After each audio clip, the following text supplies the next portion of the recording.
안녕하십니까. 뉴스 플러스입니다. 경주 아시아 태평양 경제협력체 에이펙 정상회의 주간이 오늘 개막했습니다. 정상회의는 오는 31일에 열릴 예정인데 오늘 최종 고위관리회의를 시작으로 경주 에이펙은 공식 일정에 돌입했습니다. 경주의 취재기자가 나가 있습니다. 김다연 기자. 네, 경주에 마련된 국제미디어센터에 나와 있습니다. 네, 공식 일정이 시작됐는데요. 현장 분위기 어떻습니까? 네, 이곳 미디어 센터는 어제부터 문을 열었는데 전 세계 각국에서 모인 취재진이 이곳 센터를 속속 채우고 있습니다. 센터 바깥은 경비와 보안이 강화됐고 보문단지 일대 교통도 통제 상태입니다.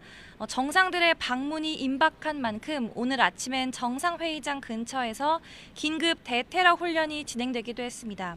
국제적으로 큰 행사다 보니 축제처럼 들뜬 분위기가 나면서도 한편으론 긴장감도 감돕니다. 경주 에이펙은 오늘부터 공식 일정을 시작했습니다. 오늘 최종 고위관리회의에서 각국 국장급 실무 책임자들이 모여서 의제를 조율하고 점검했습니다.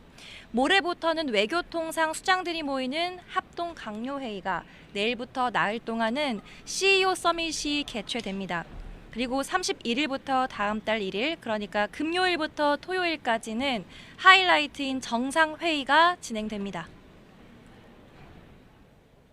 에이펙 행사를 계기로 이루어지는 주요국 정상회담도 관심인데요. 미중 정상회담은 언제 열립니까?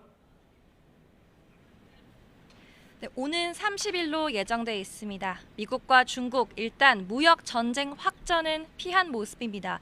희토류 수출 통제와 추가 관세 부과를 다 유예하는 쪽으로 잠정 합의했기 때문입니다. 에이펙 의장국으로서 양국의 담판의 장을 마련해준 우리나라 역시 회담 결과에 신경이 쓰일 수밖에 없습니다.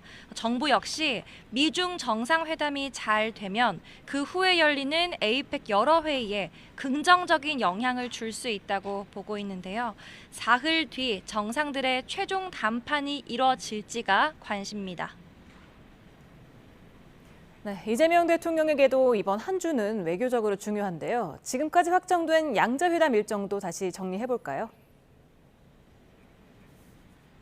네, 먼저 이틀 앞으로 다가온 한미 회담부터 보겠습니다. 미국과는 3,500억 달러 규모의 대미 투자 협상이 여전히 쟁점인데 이번에도 타결은 쉽지 않아 보입니다. 이재명 대통령은 외신 인터뷰에서 논의 상황을 교착 상태로 표현했습니다. 구체적으로는 투자 방식과 규모, 일정, 그리고 손실과 이익을 나누는 방식 등 모두 여전히 쟁점이라고 말했는데 타결이 가까워졌다는 트럼프 대통령과는 온도차가 느껴지는 대목입니다. 한일 회담은 아직 일정이 조율 중입니다. 다카이치 총리와는 첫 회담이니만큼 친밀감을 우선 쌓고 또 양국이 수시로 왕래하는 셔틀 외교를 유지하자는 공감대를 형성하는 게 중요해 보입니다. 한중 정상회담은 에이펙 정상회의 마지막 날인 다음 달 1일에 예정돼 있습니다. 시진핑 주석이 한국을 찾는 건 11년 만으로 한반도 비핵화를 위한 중국의 협력을 끌어내고 한중 관계를 복원하는 게 핵심 과제라고 볼 수 있습니다.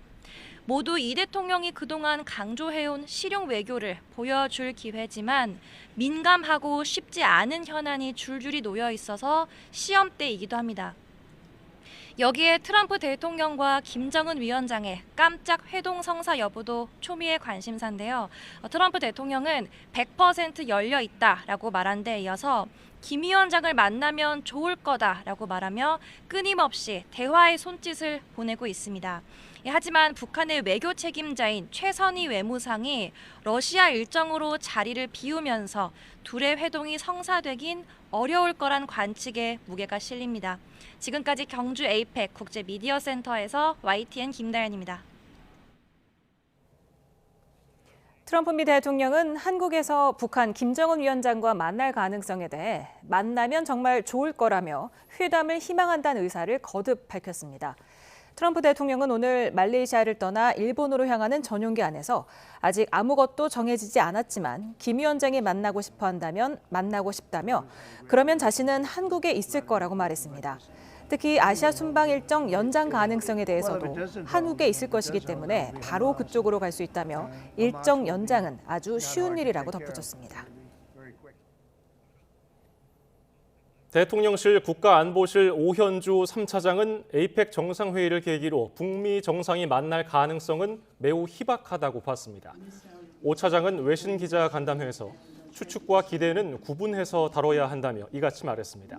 다만 2019년 판문점 회동을 거론하며 지금 그런 상황이 오면 짧은 시간 안에 내부적으로 준비할 역량은 된다고 여지를 남겼습니다.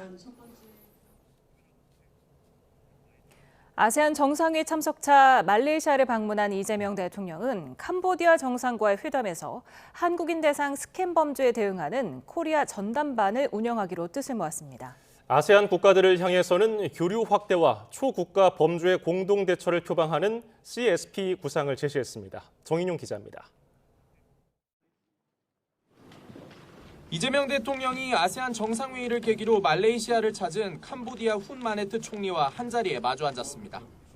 최근 캄보디아 범죄단지 내 우리 국민 상대 범죄로 우려가 커진 가운데 열린 회담이었던 만큼 온라인 신용사기, 이른바 스캠 문제가 화두가 됐습니다. 이 대통령은 캄보디아 당국의 스캠 범죄 대응 공조에 감사를 표했고 훈 총리도 한국인 대학생 사망 사건에 위로를 전하며 화답했습니다. 이 스캠 범죄 때문에 우리 국민들 전체가 매우 예민한 상태인데 우리 캄보디아 당국이 대한민국 국민들에 대해서 각별한 배려를 했습니다. Their well-being and concern is our priority. 양국은 특히 한국 경찰 파견 규모와 운영 방식을 확정해 한국인 전담 한 캄보디아 코리아 전담반을 다음 달부터 현지에서 가동하기로 합의했습니다. 곧바로 이어진 아세안 정상회의에서도 이 대통령은 조직적 범죄 단지로 청년들이 희생양이 되고 있다며 이 문제를 지적했습니다. 한 아세안 인적 교류와 교역의 확대를 추진하는 동시에 초국가 범죄 해결을 위한 협력 파트너를 표방하는 이른바 CSP 구상을 제시했습니다. 이 대통령은 오는 2029년 한 아세안 40주년 특별 정상회의는 우리나라에서 개최하겠다는 포부도 밝혔습니다.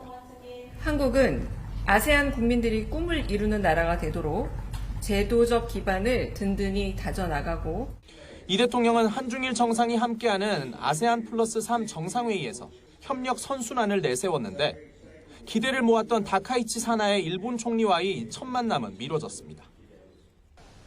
이재명 대통령은 1박 2일간 숨가쁜 아세안 외교 무대 일정을 뒤로하고 이제 전 세계의 관심이 집중된 에이펙 정상회의 준비를 위해 귀국길에 올랐습니다. 쿠알라룸푸르에서 YTN 정인용입니다. 이재명 대통령과 김혜경 여사, 수행원 등을 태운 공군 1호기는 현지 시간으로 오후 4시 15분쯤 쿠알라룸푸르 국제공항을 이륙했습니다. 이재명 대통령은 한국에 도착한 뒤 경주 에이펙 정상회의와 미중일 정상과의 연쇄 양자회담 준비에 주력할 것으로 보입니다. 올해 들어서 캄보디아에서 한국인 실종 의심 사건이 160건을 넘어선 것으로 파악됐습니다. 경찰이 범죄의 관련성을 수사하고 있는데 다음 달 미국과 캄보디아 등 10여 개 나라와 초국경 합동 작전을 열고 단서 확보에 나설 계획입니다. 부장원 기자입니다. 캄보디아 사태와 관련해 경찰과 외교당국에 접수된 한국인 실종과 납치, 감금 의심 사건은 올해에만 513건입니다. 이 가운데 30%, 162건이 출국 기록만 남아있고 어디에 있는지 안전한지 파악되지 않는 것으로 드러났습니다. 범죄의 연루 가능성을 배제할 수 없는 겁니다. 여기에 그치지 않고 다른 동남아 국가에서도 비슷한 신고가 잇따르고 있습니다. 경찰이 지난 16일 시작한 특별신고 자수기간, 태국 11건, 베트남 8건, 필리핀 7건 등 8개국에서 33건이 범죄 당사자나 피해자 가족으로부터 접수됐습니다. 재외국민 집중 태스크포스를 꾸린 경찰은 이렇게 확보한 단서를 바탕으로 대상자 안전 확인에 주력하고 있습니다. 동시에 범죄 관련성도 면밀하게 살핀다는 방침으로 이를 위해 국제공조에 박차를 가하는 모습입니다. 우선 다음 달 중순 미국, 캄보디아 등 10여 개 국가와 초국경 합동작전을 펼치기로 했습니다.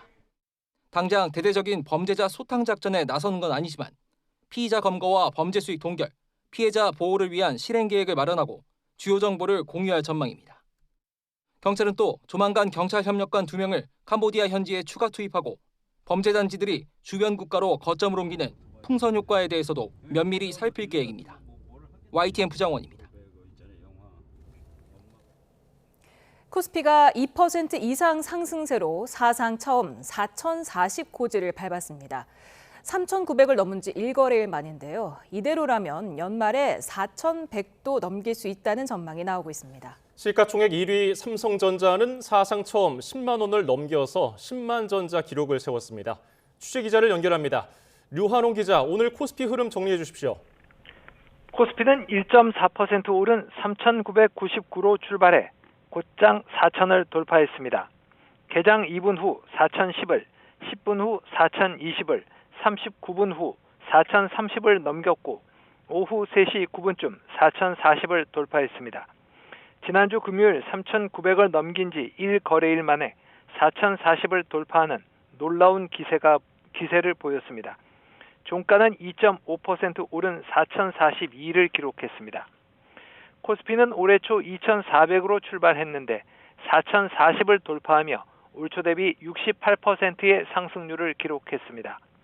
68% 상승률은 G20, 즉 주요 20개국 주가 지수 중 최고 기록입니다. 미중 무역 협상 타결 임박 소식에 지난주 금요일 뉴욕 증시 3대 지수가 모두 사상 최고치로 마감했는데 우리 증시에도 훈풍이 불어닥쳤습니다. 외국인이 홀로 순매수를 하다가 기관이 순매도에서 순매수로 돌아섰습니다. 시가총액 1위 삼성전자는 사상 처음으로 10만 원을 넘겼습니다. 오늘은 이재용 삼성전자 회장 취임 3주년이기도 합니다.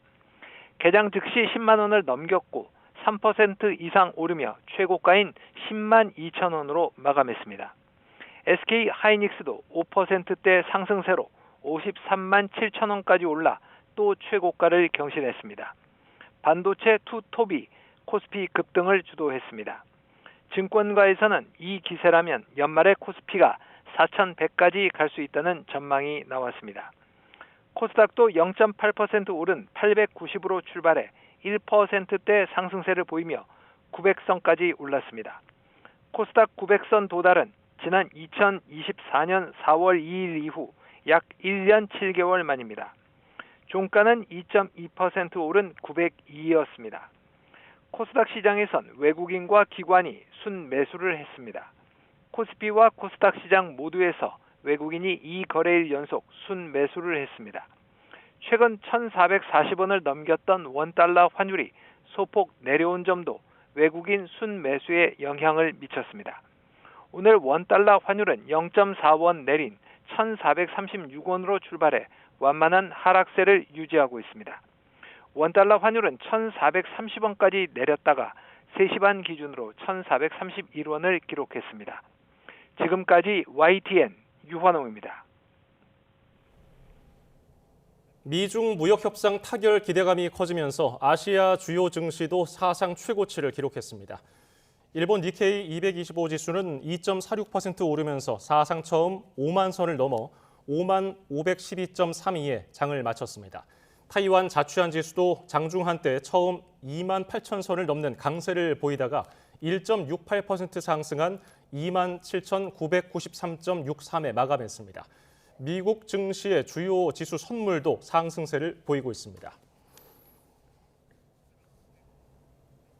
짙어가는 가을의 야구 축제, 한국 시리즈 2차전이 잠시 뒤 서울 잠실에서 열립니다. 네, 1차전을 승리하고 기선을 잡은 LG는 임찬규를, 첫 경기를 내준 한화는 류현진을 선발로 내세웠습니다. 취재기자를 연결해서 오늘 경기 전망 들어봅니다. 이경재 기자. 네, 서울 잠실 야구장에 나와 있습니다. 네, 먼저 1차전을 승리한 LG 쪽 분위기부터 전해주시죠. 네, 어제 LG는 1차전 승리로 1승 이상의 소득을 얻었습니다. 조금 전에 선수 훈련하는 모습을 잠깐 지켜봤는데요. 긴장보다는 여유가 묻어나는 모습이었습니다. 선수들 밝은 분위기 속에서 오늘 경기에 나설 준비를 모두 마쳤습니다. 경기 감각이 떨어질 거라는 우려와 달리 어제 1차전에서 LG는 필요할 때마다 적시타가 터지고 또 호수비가 이어지면서 8대2 완승을 거뒀습니다. 2년 전 통합 우승, 또 지난해 플레이오프에 올랐던 선수들의 경험이 충분히 발휘됐던 결과였습니다. 조금 전에 만난 연경엽 감독도 어제 1회에 타자들이 스윙하는 것을 보고 빠른 볼 대처에 대한 걱정은 덜어놓았다고 말했습니다. 오늘 LG는 국내 선발 에이스 임찬규를 내세워서 2연승에 도전합니다. 올 시즌에 11승을 했는데 한화를 상대로 5경기에 나와서 2승 1패, 평균 자책점 1.59를 기록할 정도로 굉장히 강했습니다. 잠실에선 한 차례 완봉승도 기록했습니다. 다음 증상이 있는 치르노스는 3차전이나 4차전에선 선발 등판이 가능할 걸로 연경엽 감독은 전망했습니다. 연 감독은 LG의 왼손 타자들이 한화 류현진과의 승부에서 투 스트라이크 전에 대처를 얼마나 잘 해주느냐가 오늘 승부의 관건이 될 걸로 예상했습니다. 오늘 경기 역시 만원 관중인데요. 승리를 바라는 LG 팬의 응원을 들어보시죠. 제가 올해 초에 저희 같이 와서 창규 완봉승 직관하고 진짜 울었거든요. 그 기운 그대로 오늘 창규가 다시 MVP를 받길 바랍니다. 예, 한화 쪽 얘기도 들어보죠. 오늘 승리에 대한 절박함은 더 큰 상황이죠?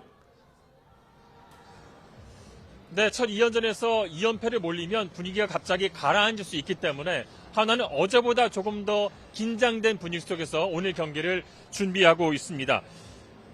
김경문 감독을 포함해서 벤치 표정도 LG보다는 더 진지했습니다. 한화의 걱정은 아무래도 체력인데요. 어제 선발 등판한 문동주도 빠른 볼 최고 시속이 154km였고요. 평균 구속도 플레이오프 때보다 4km 떨어졌습니다. 하나는 오늘 선발 라인업에 큰 변화를 줬습니다. 황영묵이 주전 2루수 1번 타자로 나섰고요. 1번에 섰던 손아섭은 6번으로 내리고 하주석이 7번 유격수로 선발 출전합니다. 경기 전 만난 김경문 감독은 임찬규의 상대 전적을 고려한 변화라고 설명을 했고요. 상대 선발 임찬규의 강약 조절의 대처를 오늘 승부의 키로 꼽았습니다. 오늘 한화가 믿고 있는 건 선발 류현진입니다. 2006년 이후 19년 만에 한국 시리즈 무대에 오릅니다. 그는 류현진이 시즌 동안 가장 강했던 상대가 LG입니다. 4경기에서 1승에 평균 자책점 1.08을 찍었고요.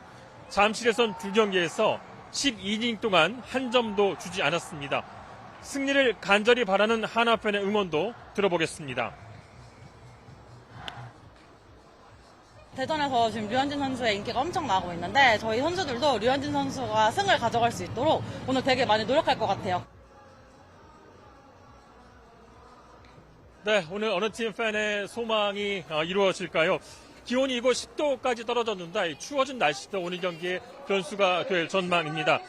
경기 시작 시간이 다가오면서 그러나 두 팀의 응원 열기는 점점 뜨거워지고 있습니다. 지금까지 서울 잠실야구장에서 YTN 이경재입니다.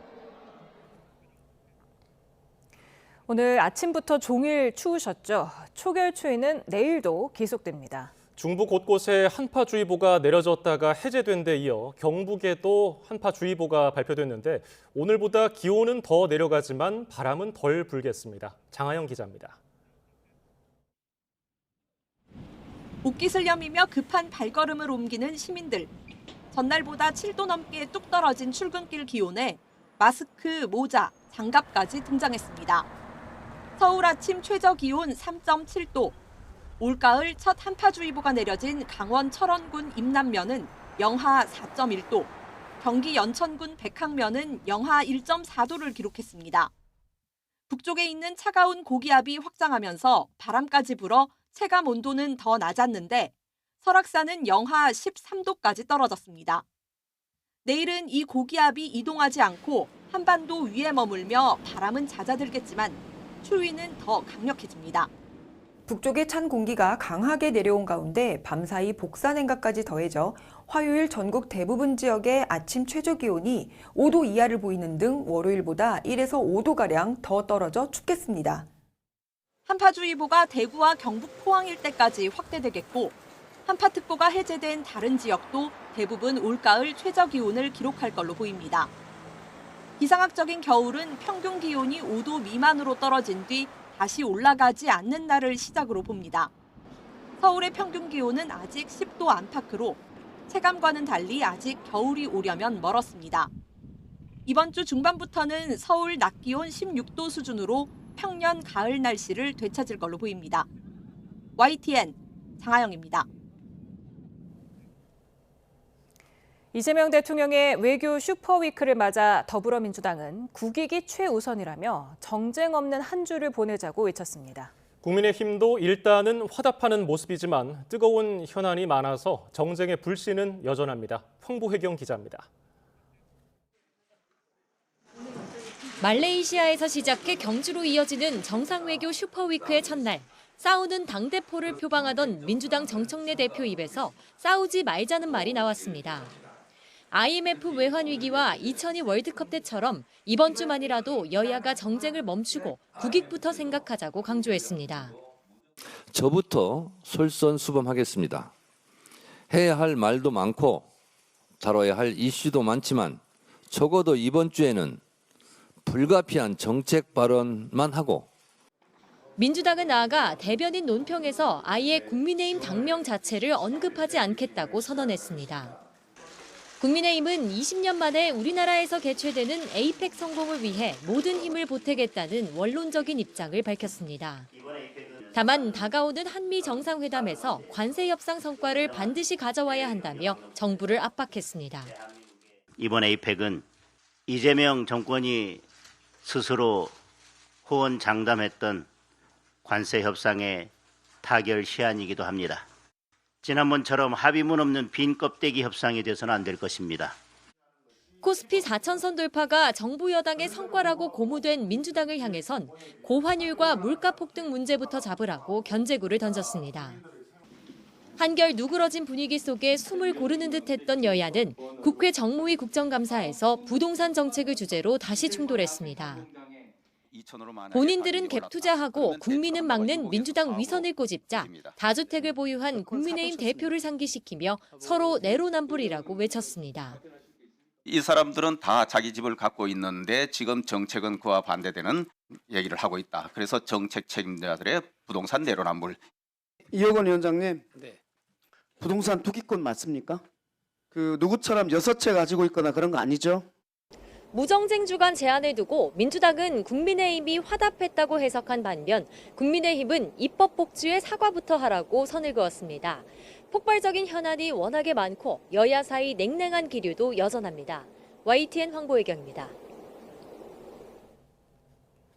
이찬진 금감원장이 서울 강남 아파트 2채를 보유한 다주택자라는 논란에 대해 주택 한 채를 부동산에 내놨다며 공직자 신분을 감안해 곧 처분하고 정리하겠다고 밝혔습니다.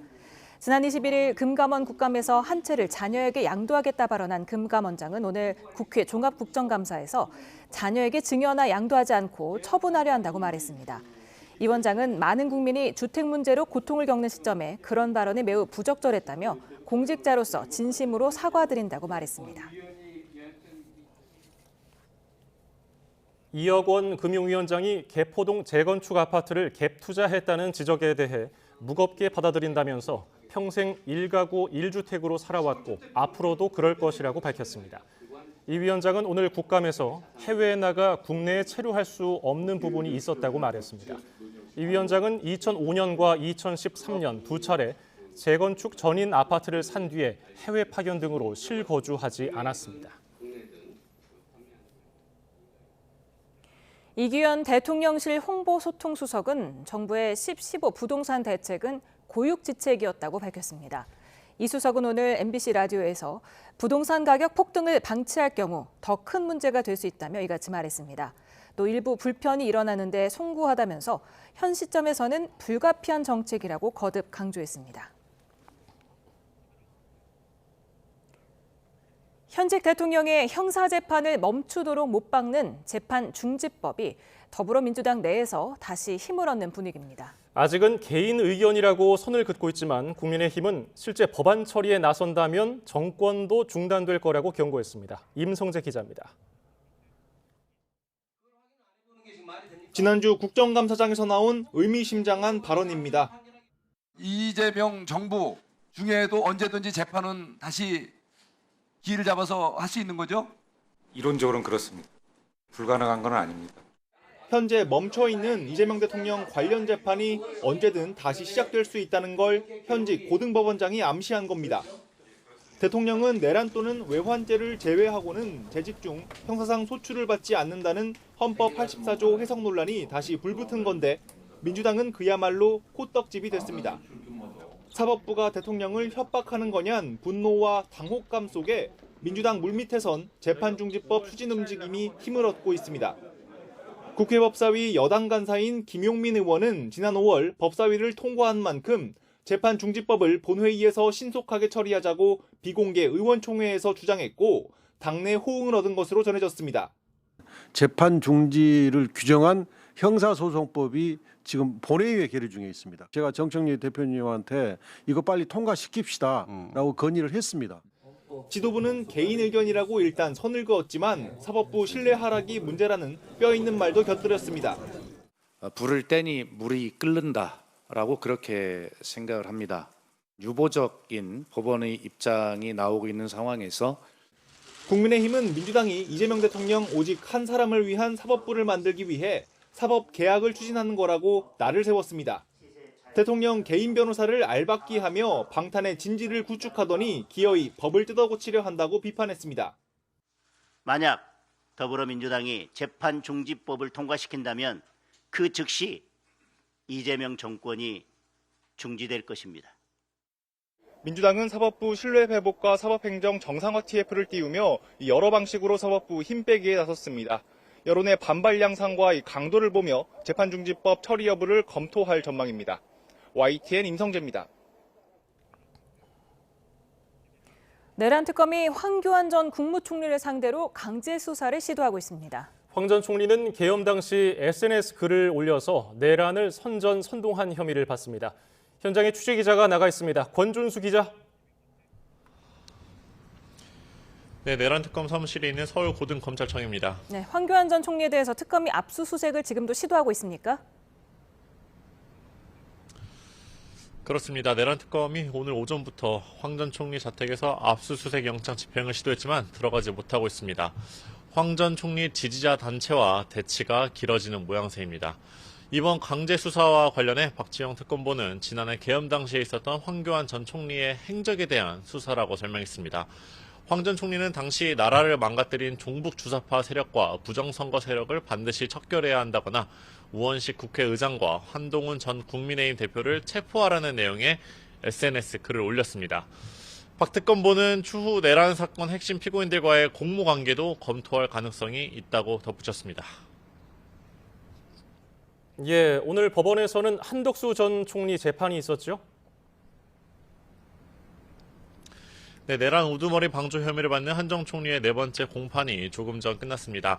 재판부는 내란 중요임무종사 혐의를 추가한 특검의 공소장 변경 신청을 허가했는데요. 따라서 재판부가 한 전 총리에게 적용된 혐의 하나를 선택해서 유죄 여부를 판단할 수 있게 됐습니다. 특검은 기본적인 사실관계는 같지만 한 전 총리가 비상계엄에 가담하기로 결심하고 범행했다는 내용을 더한 거라고 설명했습니다. 재판부는 강희구 전 대통령실 부속실장에 대한 증인 신문을 다음 기일 11월 3일에도 이어가기로 했습니다. 이르면 다음 달 안에 한 전 총리의 재판을 마칠 계획이라고 밝히기도 했습니다. 네, 최상병 특검에는 오늘 김대기 전 대통령 비서실장이 나왔다고요? 그렇습니다. 이종섭 전 국방부 장관의 도피성 호주 대사 임명과 관련해 김 전 비서실장이 참고인 신분으로 첫 특검 조사를 받고 있습니다. 김 전 실장은 특검에 출석하면서 이 전 장관을 대사로 임명하면 문제가 될 거라는 생각을 못했는지 묻자 특검에서 밝히겠다고만 짧게 답했습니다. 특검은 공수처가 송창진 전 수사 2부장 검사의 국회 위증 혐의 고발 사건에 대한 수사를 지연시켰다는 이 제19 감싸기 의혹도 조사하고 있습니다. 오늘 박석일 전 부장검사를 불렀고 내일 이재승 공수처 차장도 피의자 신분으로 소환합니다. 오동훈 공수처장도 이번 주 안에 불러 조사할 예정입니다. 지금까지 내란특검에서 YTN 권유수입니다. 김건희 특검에 파견된 부장검사가 과거 사건 관계자와 술자리한 사진이 공개되면서 논란이 커지고 있습니다. 특검은 해당 검사가 수사를 계속하는 게 적절하지 않다고 판단했지만 담당했던 수사에 문제점은 없었다면서 진화에 나섰습니다. 취재기자를 연결합니다. 안동준 기자. 네, 김건희 특검 사무실입니다. 네, 특검이 파견 해제된 부장검사에 대해서 입장을 밝혔죠? 네, 특검은 오늘 브리핑을 통해 논란이 된 한문혁 부장검사에 대한 추가적인 설명을 내놨습니다. 먼저 특검은 수사팀에서 해당 사진에 대해 보고받은 당일 지휘부는 한 부장검사의 파견 해제를 결심하고 법무부에 의견을 전달했다고 밝혔습니다. 해당 사진의 제보 시점과 한 부장검사의 인사 조치 시점이 열흘 정도 차이가 나는 것에 대해 해명한 건데요. 그러면서 특검은 한 부장검사가 해당 수사팀을 지휘하는 팀장으로서 계속 수사하기에는 적절치 않다고 판단했다고 밝혔습니다. 다만 한 부장검사가 진행했던 도이치모터스 주가 조작 사건에 대해 문제점이 있다고 판단한 바는 전혀 없다고 강조했습니다. 앞서 특검은 도이치모터스 주가 조작 사건 수사를 총괄하는 한 부장검사가 사건 핵심 관계자인 이종호 전 블랙펄 인베스트 대표와 과거 술자리를 가진 사진을 제보받고 파견 해제를 요청했습니다. 예, 오늘 김건희 특검에 추가 임명된 특검보들이 처음으로 출근했지요?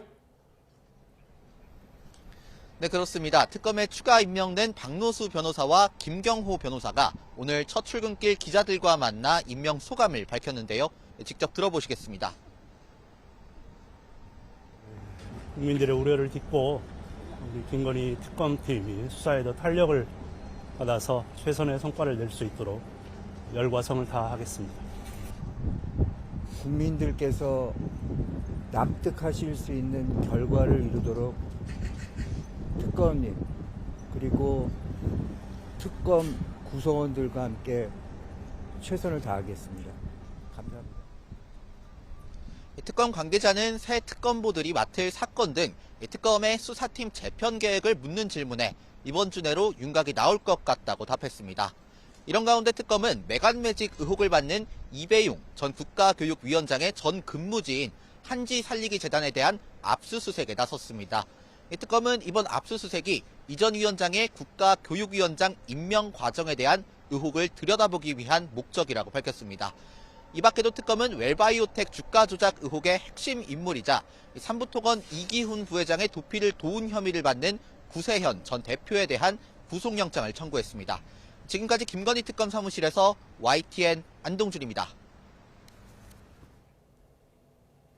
국내에 머물면서 아프리카 우물 사업 등을 지원한다며 9억 원을 모금하고 그 일부를 이슬람 테러 단체를 지원한 혐의로 우즈베키스탄인이 구속됐습니다. 경찰은 모금한 돈 가운데 일부가 팔레스타인 무장정파 하마스에 유입된 것으로 확인했습니다. 김희영 기자입니다. 축구장에 모인 사람들이 힘껏 트로피를 치켜듭니다. 평범한 자선 축구대회로 보이지만 실상은 전혀 딴판이었습니다. 20대 우즈베키스탄인 A씨가 이슬람 테러 단체를 지원하기 위해 가짜 모금 행사를 연 겁니다. 유엔이 지정한 테러 단체인 KTJ를 따르던 A씨는 위장 자선단체 2곳을 통해 지난 2022년 2월부터 최근까지 9억 5천만여 원을 끌어모았습니다. 보통 중동 접경 지역 난민과 아프리카 우물 사업을 지원한다는 명목이었습니다. 하지만 사실이 아니었습니다. 진짜 목적은 이슬람 테러 단체 지원이었습니다. A씨는 계좌이체와 카드 결제를 포함해 현금과 테더 코인을 받아 일부를 테러 단체로 넘겼습니다. 경찰은 팔레스타인 무장단체 하마스의 가상자산 지갑으로 2,700만 원 정도가 흘러들어간 사실을 확인했다고 밝혔습니다. 테러 단체와 관련된 모금 액수로는 지금까지 국내에서 확인된 금액 중 최대이며 테러 단체에 지원한 금액 역시 최대입니다. A씨는 인스타그램에 선동 구호를 올리는 등 극단적인 이슬람 사상을 가진 것으로 파악됐습니다. 한국에는 7년 전 유학생 비자로 들어왔는데 3년 전 테러 자금 지원 혐의로 자국에서 징역형을 선고받고 수배되면서 2년 전부터는 난민 신청 자격으로 우리나라에 체류해왔습니다. 우물 사업을 가장해 하는 그 자선단체 모금액이 테러 단체로 들어간다는 보고는 국제사회에서는 이러한 부분들을 계속 우려하고 있었고 현실적으로 실행이 되고 있다는 게 입증된 것이죠. A씨를 구속 송치한 경찰은 모금한 돈의 구체적인 사용처와 공범이 있는지, 기부자들도 혐의가 있는지 등에 대해 추가 수사를 이어갈 방침입니다. YTN 김희영입니다. 네, 조금 전 들어온 소식 전해드립니다. 내란 특검이 황교안 전 국무총리 자택에서 철수를 했고 압수영장 집행이 무산됐다는 소식이 들어왔습니다. 내란 특검이 오늘 오전부터 황 전 총리 자택에서 압수수색 영장 집행을 시도했지만 황 전 총리 지지자 단체와의 대치로 조금 전까지도 성공하지 못했다는 소식을 전해드렸습니다. 예, 특검은 향후 구체적인 영장 집행 계획을 확인해주기는 어렵다고 밝혔는데요. 다시 한번 전해드립니다. 황교안 전 총리 자택에서 내란 특검이 철수한 것으로 알려졌습니다. 압수수색 영장 집행은 무산된 것으로 전해지고 있고요. 보다 자세한 내용은 이어지는 뉴스에서 전해드리겠습니다. 한국자산관리공사 직원이 국유지를 싼 값에 팔겠다고 속여 시민들로부터 억대 금품을 챙겼다는 의혹이 제기됐습니다. 경찰이 수사에 나섰는데 이 직원은 문제가 커지자 잠적한 것으로 전해졌습니다. 김민성 기자의 단독 보도입니다. 금융위원회 산하 준정부기관인 한국자산관리공사 캠코 전북본부입니다. 이 본부의 국유재산관리부서 30대 직원 1명이 지난 9월 면직 통보를 받았습니다. 국유지를 이용해 부동산 사기를 치다가 꼬리를 밟힌 겁니다. 토지 이용료를 내면 5년 뒤 시세보다 저렴하게 국유지를 우선 매수할 권리를 주겠다며 사람들을 꼬드겼습니다. 직장으로 사람들을 불러 가짜 계약서를 쓴 뒤 자기 계좌로 입금하게 하는 대범한 수법을 썼습니다. 국유재산팀 와서 초인종 누르라고 하더라고요. 를 찾았더니 저 안쪽에서 걸어서 나오더라고요. 그리고 거기서 대부계약서를 거기서 작성을 했죠. 이 직원은 그러나 국유지 실태 조사만 할 뿐 계약 업무를 처리할 수 없는 신분으로 드러났습니다. 국유지를 팔 자격도 권한도 없으면서 투자 정보에 관심 있는 SNS 부동산 공부 모임에서 피해 대상을 물색했습니다. 범행을 위해 작성한 이른바 물건 리스트에는 모두 18필지 24,000제곱미터 규모의 국유지가 담겨 있었습니다. 문제의 캠코 직원이 사기 범행에 이용한 국유지는 전북 전주나 완주 일대 임야 또는 농지로 일부는 이처럼 진입로가 없는 맹지였습니다.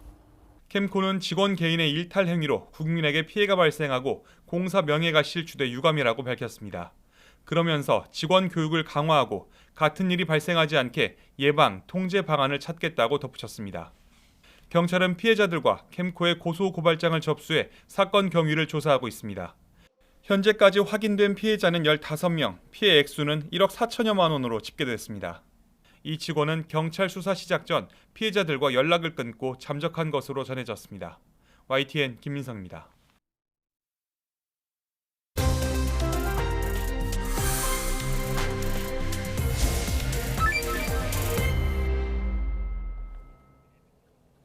이슈플러스 오늘의 전국 상황, 장현주 전 더불어민주당 법률위 부위원장, 강전애 전 국민의힘 대변인과 살펴보겠습니다. 어서 오세요. 안녕하세요. 네, 이재명 대통령이 한 아세안 정상회의를 마치고 조금 전에 귀국길에 올랐고요. 또 오자마자 또 에이펙 정상회의 준비, 그리고 미일중 양자회담을 좀 준비하느라 바쁠 것 같죠? 그렇죠. 이번 주가 외교 슈퍼위크라고 이야기를 하고 있습니다. 특히 미국과의 관세 협정이 이번에 마무리가 될 것인지 그게 가장 쟁점이 될 것으로 보이는데요. 근데 그 이전에 먼저 짚고 넘어가야 될 부분이 있습니다. 대통령께서 말레이시아에 가서 오늘 캄보디아 총리와 정상회담을 했었거든요.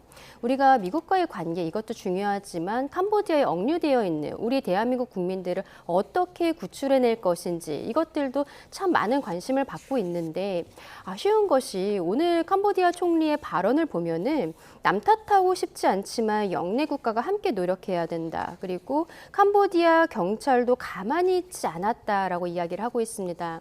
우리 대한민국 정부에서는 캄보디아에서의 수사에 대해서 우리가 코리안 데스크를 설치해서 우리 대한민국 경찰이 캄보디아에서 함께 수사를 하는 것을 굉장히 원하고 있거든요. 왜냐하면은 지금 언론 보도에 따르면 프린스 그룹이라든지 이런 범죄 배후에 있는 세력들이 캄보디아 정계와도 연결이 되어 있다는 의혹들이 있고 이번에 우리 언론에서 급습을 하였을 때에도 이미 범죄 단체들이 다 도망가고 없단 말이에요. 근데 그 과정에서 캄보디아 경찰에서 정보를 준 것이 아니냐라는 의혹들도 계속 한국에서는 많은 관심을 갖고 있습니다. 이 과정에서 어쨌든 지금 64명이 들어왔지만 이분들은 이미 체포가 되어 있던 사람들이고 정말 그 안에서 어떠한 고문을 받는다거나 피해를 받고 있는 우리 국민들을 구출해내기 위해서는 우리 수사력이 캄보디아 현지로 가야 되는데 이게 지금 요원한 것이 아닌가가 오늘 캄보디아 총리의 발언을 보면 좀 생각이 드는 부분들이 있거든요. 앞으로 이제 외교 슈퍼위크로 굉장히 중요하긴 합니다만 캄보디아 사태에 대해서 외교력을 더 많이 써야 되는 시점이 아닌가라고도 생각했습니다. 예, 지난 주말부터 외교 주간에 이 대통령 역할이 참 중요할 텐데 어떻게 전망하고 계세요? 그렇죠. 말씀 주신 것처럼 지금 캄보디아 총리와의 정상회담이 있었고 그래도 거기서 어느 정도 성과가 있었습니다. 코리아 전담반을 조직하기로 합의를 했고 11월부터는 관련된 부분들이 본격 가동된다라고 하니까요. 사실 캄보디아 사태가 오늘 내일 해서 바로 해결될 수 없을 만큼 지금 상당히 많은 국민들이 가 있는 것 아니냐 이런 이야기들이 나오거든요. 그렇기 때문에 앞으로도 정부 당국이 또 캄보디아 당국과 잘 협조해서 우리 국민들의 피해가 없도록 막는 데 당연히 최선을 다할 거라고 생각합니다. 또 앞으로 이제 곧 치러지는 에이펙 회의도 있는데요. 특히 내일 모레 한미 정상회담이 굉장히 크게 주목이 됩니다. 뿐만 아니라 미중 정상회담도 열리고요. 그리고 한중 정상회담도 지금 복원이 된다 이런 얘기들이 있기 때문에 많은 기대가 되고 뿐만 아니라 지금 온 세계 외신이 또 한국 경주를 집중하게 될 이유는 트럼프 대통령이 과연 김정은 위원장과 만날 것인가 이 깜짝 만남 가능성 때문입니다.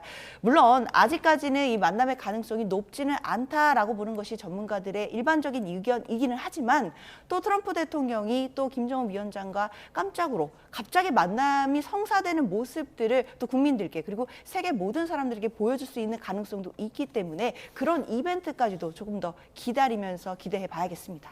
네. 에이펙을 앞두고 여당에서는 지금이라도 이때라도 좀 정쟁을 멈추자 이런 주장이 나왔습니다. 민주당 정청래 대표의 목소리 들어보겠습니다. 외교 슈퍼위크인 이번 주만이라도 여야가 정쟁을 멈추고 에이펙 성공을 위하여 무정쟁 주간을 선언하고 오직 대한민국의 성공을 위해서 같이 노력했으면 좋겠습니다. 민감한 경제정책에 대해서는 정부가 책임지고 하는 만큼 당에서는 좀 한 반발짝 뒤에서 놓기로 필요한 법안이라든가 제도라든가 이것을 뒷받침하는 게 당의 역할이다. 정청래라는 사람이 왜 뒤로 물러 있을까요? 자기들도 아는 거죠. 이거 망했다는 것. 정청래 대표가 이 문제에 대해서 소위 말하는 속된 말로 쉴드 치는 거 보셨어요? 한마디도 안 했습니다. 그러니까 김병기 원내대표의 장미 아파트가 부각된 거죠. 민주당 정권이 이 11호 주거 재앙 정책에 있어서 정책적 자신감을 상실했다고 봐요. 네, 정청래 민주당 대표가 여야 무정쟁 주간을 선언하자고 하면서 솔선수범하겠다고 밝혔는데요. 사실 그동안 많은 국민이 여야 정쟁에 많이 지치셨을 것 같은데 이번 주라도 무정쟁이 될 수 있을까요? 그렇죠. 그래서 민생 법안도 여야 합의로 처리를 하고 그런 모습들도 보이고 있습니다만 이번 주뿐만이 아니라 사실상 좀 불필요한 정쟁들은 줄여야 하지 않나라고 많은 국민들께서 생각을 하실 거라고 생각합니다. 정청래 대표가 참 좋은 이야기를 해주셨는데 근데 그동안에 어떻게 보면은 국회 관행들이라는 것들이 있었거든요.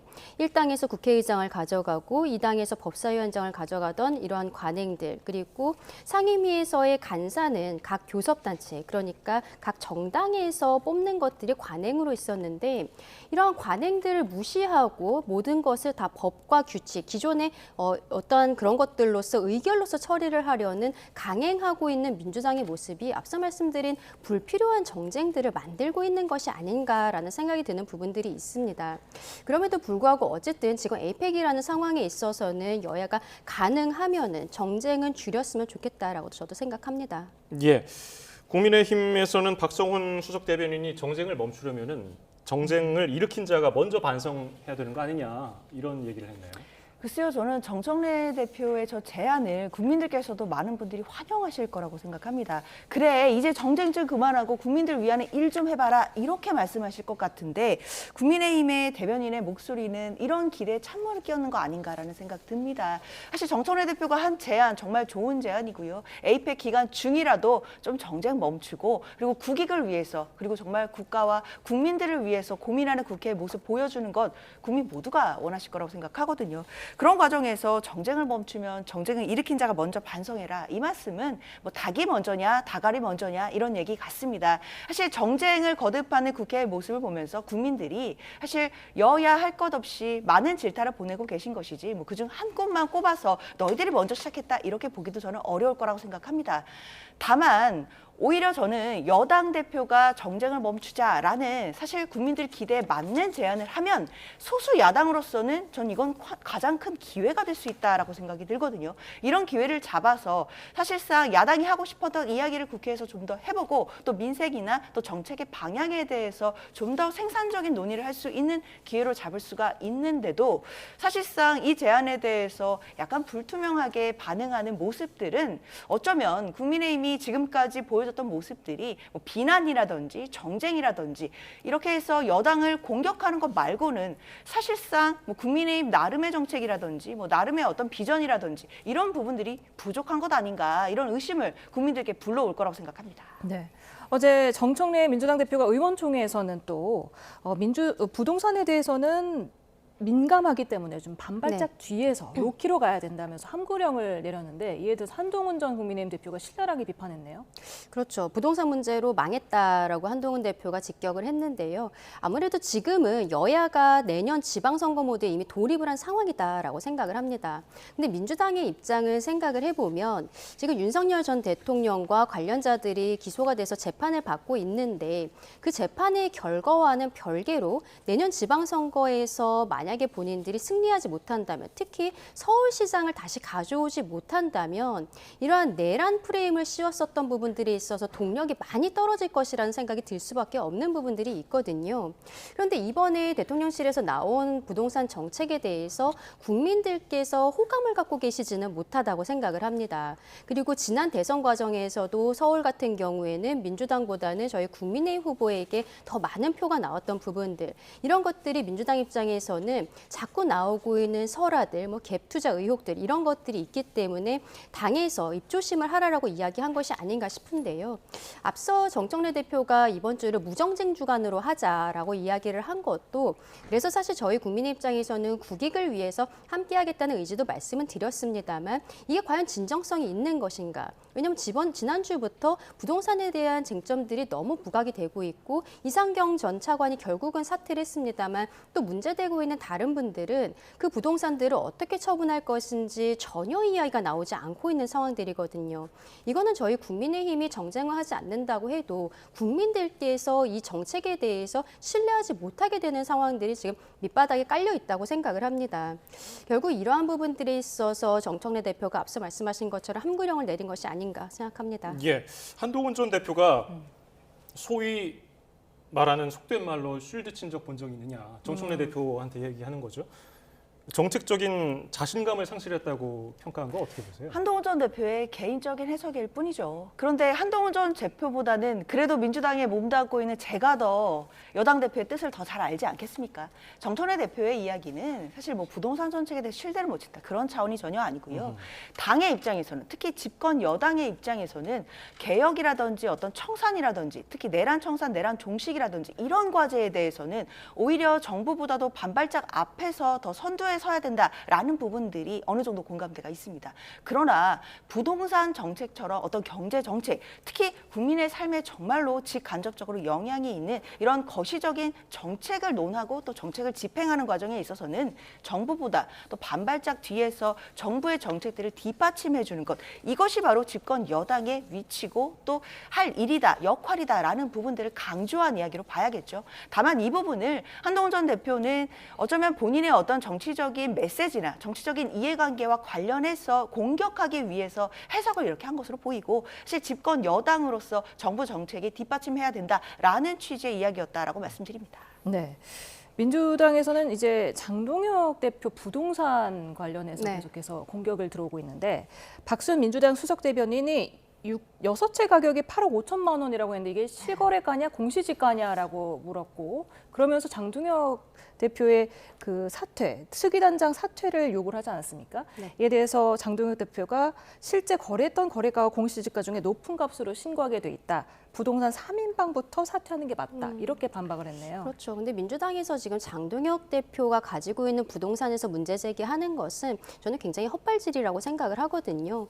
가지고 있는 부동산들이 뭐 지역구에서 쓰는 것, 그리고 94세 노모가 지금 살고 계신지 그 사진도 굉장히 온라인에서 화제가 되고 있는데요. 그리고 본인이 구로에서 또 가족들과 살고 있는 집, 또 오피스텔 뭐 이 정도입니다. 근데 이게 다 합쳐봤자 뭐 문제가 되고 있는 그 강남에 그 갭 투자를 했었던 민주당 고위 인사들이 뭐 3, 40억 하는 것들이 뭐 반도 되지 않는다는 거죠. 그래서 장동영 대표 입장에서는 이재명 대통령의 분당집이나 혹은 김병기 원내대표의 장미 아파트와 맞바꾸자 관련된 비용도 본인이 내겠다라고 이야기를 하고 있습니다. 근데 이런 것은요, 오히려 민주당 입장에서는 장동혁 대표가 이런 정책에 대해서 지지하고 있었던 것도 아니고 저희 국민의힘에서는 오히려 이번에 11호 대책이 문제가 있다라고 말씀을 드리는 과정에서 결국 물타기일 뿐이고 이런 이야기를 하면서 오히려 국민들의 반감만 사고 있다라고 생각을 해요. 결국 앞서 말씀드린 것처럼 국민들께서 이 정책에 대해서 지지하지 않으시는 것으로 보이는 부분에 있어서는 민주당이 내로남불이 아니냐라고 생각하시는 부분들이 있거든요. 거기에 대해서 이 정부의 고위공직자들이 먼저 솔선수범하는 모습을 보여서 국민들의 신뢰를 다시 회복하는 게 저는 급선무라고 생각을 합니다. 그래서 이번에 뭐 이상경 차관이 먼저 사퇴를 했습니다만 앞으로도 뭐 갭 투자를 했었던 분들이 그동안에 문제가 됐었던 부동산을 처분하겠다라든지 이런 정책적으로 함께하겠다는 의지를 국민들 앞에 표명을 하는 것이 먼저지 저희 국민의힘 대표가 가지고 있는 부동산에 대해서 그게 뭐 얼마냐 이걸 가지고서는 심지어 대통령실에서도 문제 제기하고 있는 거잖아요. 이것은 본인들의 정책에 대해서 정면 돌파를 할 수 있는 의지와 실력이 없기 때문에 이러고 있는 것이 아닌가라고 생각합니다. 예, 대통령실 한 관계자는 부동산 6채가 실거주라면은 뭐 머리 따로 발 따로 사냐 이렇게 비꼬기도 했고 이준석 개혁신당 의원이 좀 거들었네요. 민주당의 장 대표 비판은 뜬금없다면서 아주 고급차죠. 마이바흐, 벤틀리 타는 사람이 중형차, 경차, 용달, 오토바이 차 4대라고 공격하는 꼴이다. 이건 어떻게 들으셨습니까? 일단 야권에서 부동산 정책과 관련해서 뭐 문제 제기도 할 수 있고 뭐 비판할 수는 있다고 생각합니다. 당연히 정부에서 정책을 위반하는 분들도 여러 가지 이야기를 들어가면서 이 정책들을 마련할 테니까요. 그런데 다만 지금 야권에서 하고 있는 비난은 사실상 수위를 넘었다라고 생각합니다. 사실상 이 메시지 그러니까 정책의 내용이 메시지를 흔드는 것이 아니라 정책을 위반했던 메신저들을 흔들고 있다라고 생각하고요. 결국에는 뭐 차관도 사퇴를 했고 이런 상황인데 그러다 보니까 여권에서는 뭐 장동혁 대표뿐만 아니라 뭐 국회의원들에 대해서 지금 그러면 부동산을 전수조사하자 이런 제안까지 나올 수밖에 없는 상황 아니겠습니까? 특히나 또 대통령실에서도 장동혁 대표가 이 부동산 6채에 대해서 실거주다 이렇게 얘기를 해버리니까 사실 우리가 개념적으로 실거주는 여러 채일 수가 없는 것 아니겠습니까? 실제 거주를 한다라고 한다면 이 용어의 어떤 개념 필수적으로 집이 하나여야 된다라는 것인데 이걸 실거주로 말하다 보니까 당연히 대통령실에서도 그럼 머리 따로 발 따로 사냐 이런 지금 비판이 같이 나올 수밖에 없는 상황인 것 같습니다. 뿐만 아니라 이준석 대표도 뭐 마이바흐 이런 얘기를 하면서 뭐 중형차 타는 사람을 뭐 비판하냐라고 말씀하셨는데 아마 이준석 대표로서도 뭐 민주당이라든지 뭐 정부의 정책을 비판하고 또 꼬집고자 하는 취지는 알겠으나 저는 이 비난하는 과정에서도 또 갈라치기를 하는 것 아닌가라는 생각이 들었습니다. 이 비난하는 과정에서도 결국 여권과 그리고 국민의힘을 어떻게 나눠서 뭐 마이바흐와 뭐 중형차 이렇게 나눠서 비판하는 것이 좀 국민들에게는 공감이 얼마나 될지 이런 부분은 좀 의심이 든다라는 생각이 들고요. 가장 본질적인 것은 이번 부동산 정책은 정부로서도 비상한 시기에 비상한 대응을 할 수밖에 없다라는 고육책에서 나온 부분이 충분히 있는 것이기 때문에 앞으로 나올 추가 공급 대책도 좀 살펴봐야겠고 그리고 이 정책이 나온 지 사실 얼마 안 됐습니다. 10월 15일에 나왔기 때문에 앞으로 시장 상황 이런 부분들을 좀 촉각을 곤두세우면서 좀 바라볼 필요가 있지 않나라는 생각 듭니다. 네, 여당에서 부동산 전수조사하자 이랬더니 이준석 개혁신당 대표가 이미 국회의원 재산 공개가 됐는데 이걸 왜 하는 거냐, 국면 전환용 아니냐 이렇게 지적을 했네요. 그렇죠. 뭐 지금 현재 국회의원들 같은 경우에는 이미 국민들도 다 확인을 할 수가 있습니다. 그리고 국정자원 화재 때문에 지금 새로 임명된 고위공직자들의 재산 신고가 이미 이루어지지 못하고 있는 상황이거든요. 설마 뭐 민주당에서 그런 것까지 알면서 이야기하지는 않았을 것이라고 믿고 싶습니다만 자꾸 국민들의 눈을 다른 곳으로 보게 하려는 것이 아닌가 싶어요. 그러니까 결국에는 이제 말씀하신 것처럼 공급 대책이 가장 중요한 부분이 되겠죠. 근데 걱정이 되는 것은 무엇이냐면 이번에 이렇게 11호 대책이 나왔을 때 국민들께서 많이 불안을 해가시는데 민주당에서 보여주고 있는 모습 그리고 대통령실에서 보여주는 것이 어떤 뚝심 있는 신뢰 있는 모습을 보여주고 있지 않거든요. 보유세 논란도 마찬가지고요. 그리고 초과이익 환수에 대한 부분들에 있어서도 제대로 발언을 못하고 있습니다. 이것이 내년 지방선거와 결부가 되어 있기 때문에 만약에 뭐 보유세 같은 것이 인상됐을 때는 결국 국민들께서 반감을 가지실 수밖에 없고 그것이 지방선거에 있어서 악영향이 있을 수밖에 없기 때문에 정책 방향성과 함께 가지 못한다는 거예요. 그러면 공급 대책도 올해 안에 내놓겠다라고 하는데 정부에서 나름대로 준비하는 것이 있겠지만 지금 국민들의 불안을 잠재우기 위해서 어떠한 뻥튀기 된 대책들이 나오고 그것이 실질적으로는 우리 국민들에게 피해가 올 수 있지 않을까 이런 부분에 있어서 걱정이 된다고 말씀을 드리는 거거든요. 그리고 지금 민주당에서 보여주고 있는 모습들 이번에 부동산 대책이 나온 다음에 당대표나 원내대표가 코스피에 대해서만 이야기하고 부동산 정책에 대해서 언급조차 하지 않는 거예요. 이 두 분이 뭐 서울의 지역구가 있는 부분들도 있겠습니다만 정부에서 나오려는 공급 대책에 대해서도 당 자체가 신뢰를 못하고 있는 것이 아닌가 그런 생각도 듭니다. 네, 부동산 대책이 발표된 이후 리얼미터 여론조사 한번 살펴보도록 하겠습니다. 오늘 발표된 건데요.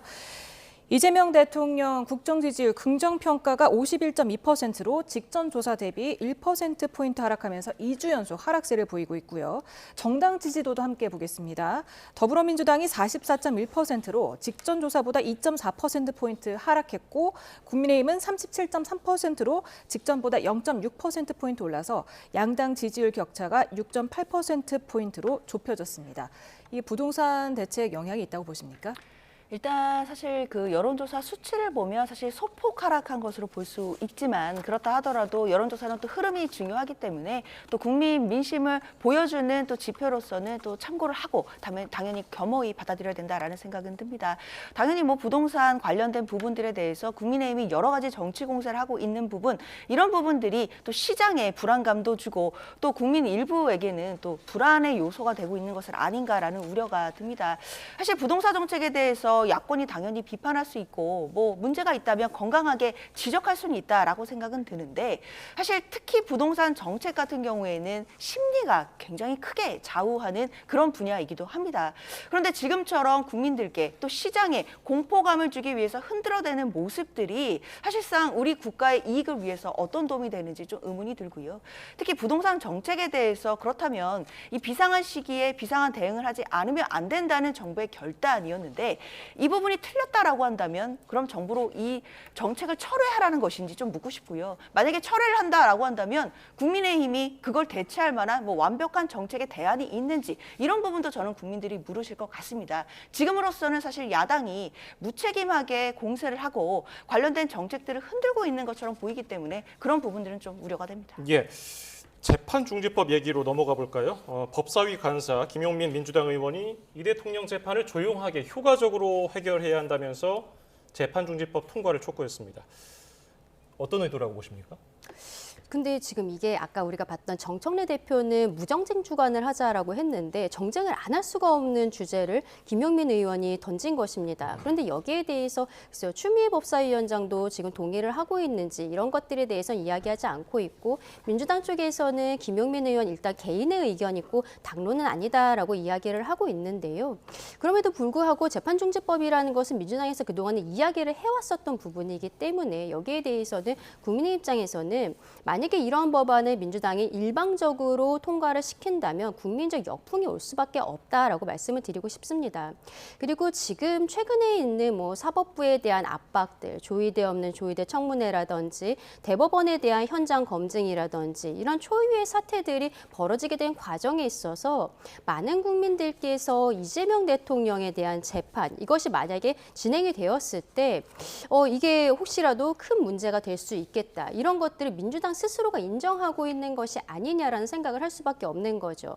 계속적으로 사법부를 압박을 하고 있는데 기일이 추정이 되어 있는 상황인 거예요. 이게 기일이 추정된 것에 대해서 헌법재판소에서 어떤 소추의 의미 이런 것들에 대한 해석을 내린 것이 아니라 그저 각 재판부가 나름대로 판단을 한 것이기 때문에 그렇다면 각 재판부가 다시 재판을 진행을 할 수도 있는 것이거든요. 그럼 민주당 입장에서는 최근에 사법부에 대한 압박을 본인들이 너무 과하게 했다라고 생각을 하는 부분들이 있을 것이라고 생각합니다. 근데 이러한 부분들은 결국 이재명 대통령을 무죄로 만든다라든지 혹은 공소 취소를 하기 위해서 민주당이 노력하고 있는 것이 아니냐라고 생각하는 국민들의 의구심을 증폭시킬 수밖에 없는 거예요. 그래서 저는 김용민 의원의 오늘 이러한 발언들은 개인의 발언이기를 원하고 그냥 개인의 어떤 자기 정치를 위한 것이다라고 생각을 하고 싶습니다. 정부 여당으로서는 이러한 법안을 통과시켰을 때 올 후폭풍에 대해서 조금 더 깊게 생각을 해야 된다고 생각합니다. 네, 이에 대해서 장동혁 국민의힘 대표는 만약 민주당이 재판 중지법을 통과시킨다면 그 즉시 이재명 정권이 중지될 거다 이렇게 비판을 했고요. 이 대통령의 무죄를 맹신하고 있는 법제처장 말대로라면 무죄가 확신한 이 대통령의 재판을 재개하지 못할 이유가 전혀 없다. 5개 재판 당장 재개해라 이렇게 말했네요. 장동현 대표가 정치적인 메시지를 내고 있다라고 생각하고요. 아시다시피 헌법 84조상 지금 현직 대통령에 대해서는 재판이 중단되는 것이 맞다라는 해석이 저는 옳다고 생각합니다. 그렇기 때문에 재판이 재개될 가능성은 없다라고 봐야 될 것 같고요. 다만 김용민 의원이 이제 하는 이야기들은 개별 의원의 일단 주장인 것이고 또 비공개 의총에서 관련된 의견들이 나온 것이기 때문에 당으로서도 공식적으로 지금 검토를 하고 있거나 앞으로 검토를 할 계획은 없다라고 밝힌 만큼 이런 논의들은 예전에 있어 왔던 논의에서 지금 추가되고 있는 것이다라고 말씀드려야겠습니다. 예. 자, 그리고 어젯밤부터 주목을 받고 있는 사진 한 컷이 있죠. 최민희 과방위원장 얘기인데요. 지금 국민의힘에서는 그 딸의 그 축의금 관련해서 어떤 비판을 하고 있는 겁니까? 지금 이게 뇌물이라는 거죠. 결국에는 본인은 스스로 청첩장을 피감 기관에 보내지는 않았다라고 이야기를 하고 있습니다만 우리 국민들께서 다 요즘에는 카카오톡으로 클릭 한번 하면 보낼 수 있다는 거 알고 계시잖아요. 그리고 거기에 대한 반증이 이번에 화환이 한 100여 개가 왔는데 역시 피감 기관들로부터 대거 들어왔다는 겁니다. 근데 이번에 그 뒤에서 찍힌 사진을 보면은 몇몇 그 이제 종편 관계자들이 한 30만 원 정도씩 그리고 다른 사람도 한 100만 원 정도씩 이런 것들이 쭉 있는 사진이 있는 거예요. 근데 최민희 의원 입장에서는 이 돈을 돌려주기 위해서 보좌진에게 문자를 보낸 것이다라고 이야기를 하고 있습니다. 그런데 우리 국민들께서는요, 최민희 의원의 이번 딸 혼사와 관련해서는 굉장히 여러 가지 의혹을 가지실 수밖에 없어요. 처음에 이게 언론에 보도가 됐던 것이 청첩장이 공개가 되었는데 그 안에 카드로 결제한다는 것 그리고 국감기관에 한다는 것에 대해서 많은 국민들이 놀라셨습니다. 근데 최민희 의원은 최근에 본인 바빠서 딸의 그 결혼식 날짜를 유튜브를 보고 알았다라는 이야기를 하고 있었어요. 그런데 또 나중에 알고 보니까 국회에서 결혼을 했기 때문에 누가 신청했나 보니까 최민희 의원 본인의 아이디로 신청이 됐다는 거죠. 국회의원의 아이디가 지금 도용이 됐다는 것인지 모르겠습니다. 본인은 양자 역학을 공부하느라 관련해서 제대로 자기가 케어를 못했다라고 이야기를 하고 있는데 이렇게 돈 받은 부분에 대해서는 정리를 하고 있고 또 심지어 이것을 돈을 반환하는 것도 보좌진을 통해서 시키는 거예요. 강선 의원의 갑질에 대해서 생각을 할 수밖에 없는 부분이라고 생각을 합니다. 여러모로 일단 피감기관으로부터 한 100만 원 정도씩 돈을 받았다. 이러한 것들은 한번 수사를 받아야 되는 것이 맞고 그 이전에 적어도 과방위원장 자리에서는 내려와야 된다라고 말씀드리고 싶습니다. 네, 이진숙 전 방통위원장도 그 추 위원장 의원실에서 딸 결혼식 화환을 요구했다 이런 의혹을 또 제기하지 않았습니까? 이에 대해서 국민의힘이 김영란법과 뇌물죄를 적용해서 고발할 방침이라고 밝혔는데요. 글쎄요, 고발이 실제로 이루어진다면 이게 수사가 진행될 수 있는 건인지 저는 좀 의문이 듭니다. 일단 국민의힘 측에서는 최민희 위원장에 대해서 계속해서 정치적인 공세를 할 것으로 보이는데요. 사실 이 축의금에 대해서 지금 최민희 위원장 이야기대로 관련해서 피감기관과 관련되거나 또는 그런 또 기업에서 들어온 것은 돌려주고 있고 관련이 없더라도 관례를 좀 넘어서서 많이 들어온 것은 지금 돌려주고 있다라는 것이거든요. 저는 이런 모습들이 국민들에게 그래도 어느 정도 평가를 받을 수 있다고 생각합니다. 국감기간 중에 국회에서 딸이 혼사를 치른 것 이 부분에 대해서 부적절했다라는 지적은 야당에서 야권에서 나올 수는 있지만 이것이 그것을 넘어서서 뇌물죄다 또는 김영란법 위반이나 또는 이제 사법기관에서 수사를 받을 일이다라고까지 정치 공세를 하는 것은 그야말로 공세를 위한 공세라고 생각합니다. 예, 오늘 말씀 여기서 줄이죠. 장현주 전 민주당 법률위 부위원장, 강전애 전 국민의힘 대변인이었습니다. 감사합니다. 감사합니다.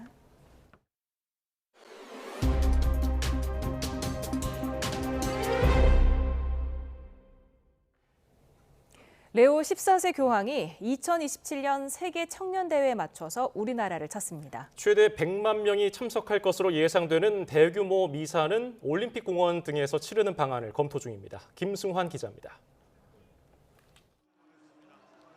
2014년 프란체스코 교황 방한 당시 모습입니다. 광화문 광장에 100만 인파가 몰렸습니다. 이같이 현직 교황이 한국을 찾아 시민들과 만나는 장면을 2027년 다시 보게 될 전망입니다. 레오 14세 교황이 2027 세계 청년대회 참석을 위해 방한하기 때문입니다. 이 행사는 7월 말부터 10박 11일 동안 열리고 교황은 8월 초 우리나라에 올 거로 보입니다. 레오 14세 교황님께서 대한민국을 친히 방문하시어 전 세계 모든 청년들에게 격려와 위로, 사랑과 평화의 메시지를 전해주실 것입니다. 교황 환영 행사는 광화문 광장이나 상암 월드컵 경기장이 후보지로 검토되고 있고 최대 100만 명이 모일 거로 보이는 파견 미사는 올림픽 공원에서 열리는 방안이 유력합니다. 다층적 보안 체계를 구축하고 정부와 지자체와 협력하여 화재와 테러 예방, 재난 대비에 대한 신속 대응 체계를 구축하겠습니다. 최근 우원식 국회의장은 이번 교황 방한을 계기로 교황청에 방북을 제안했지만 실현 가능성은 크지 않습니다. 다만 레오 14세 교황이 한반도 평화를 염원하는 프로그램에 참여하는 방안이 추진되고 있습니다. 가능할지 모르지만 청년들과 함께 휴전선 인근까지 가서 기도하고 세계 평화를 위해서. 특정 종교 특혜 논란에 대해 주최 측은 우리 문화를 세계에 소개하는 국가 행사로서 가치가 있다며 행사 관련 특별법이 통과돼도 지원금은 참가자 안전과 치안을 위해 쓰일 거라고 밝혔습니다. YTN 김승환입니다. 프랑스 루브르 박물관에 침입해 1,500억 원어치 보석 8점을 훔쳐 달아난 절도 용의자 가운데 2명이 붙잡혔습니다. 사건 발생 엿새 만입니다. 한상욱 기자의 보도입니다. 전 세계를 놀라게 했던 루브르 박물관 보석 절도 용의자 가운데 2명이 사건 발생 엿새 만에 체포됐습니다. 수사당국은 용의자 1명이 알제리로 달아나야 한다는 첩보를 입수한 뒤 심야에 긴급 작전을 펼친 끝에 파리 샤를 드골 공항에서 체포했습니다. 또 파리 북쪽 외곽 센생드니에서 다른 용의자를 추가로 붙잡았습니다. 두 남성 모두 30대로 센생드니 출신으로 파악됐습니다. 이들 모두 절도 전과가 있고 누군가의 지시를 받고 보석을 훔친 것으로 당국은 의심하고 있습니다. Oui, c'est important pour le patrimoine, c'est quand même voilà. Après une semaine après, ça fait tard quand même. On se demande quand même voilà comment ça peut arriver. Mais oui, c'est important que les gars soient retrouvés en effet, ouais. On va voir surtout s'ils peuvent retrouver les bijoux. Je pense que c'est le plus important. Après, je sais pas au niveau droit, loi, qu'est-ce qui va leur arriver, aucune idée. 로르 베큐어 파리 검찰청장은 체포 사실을 확인하고 아직은 어떤 세부 사항도 밝히기엔 시기상조고 나중에 추가 정보를 제공하겠다고 밝혔습니다.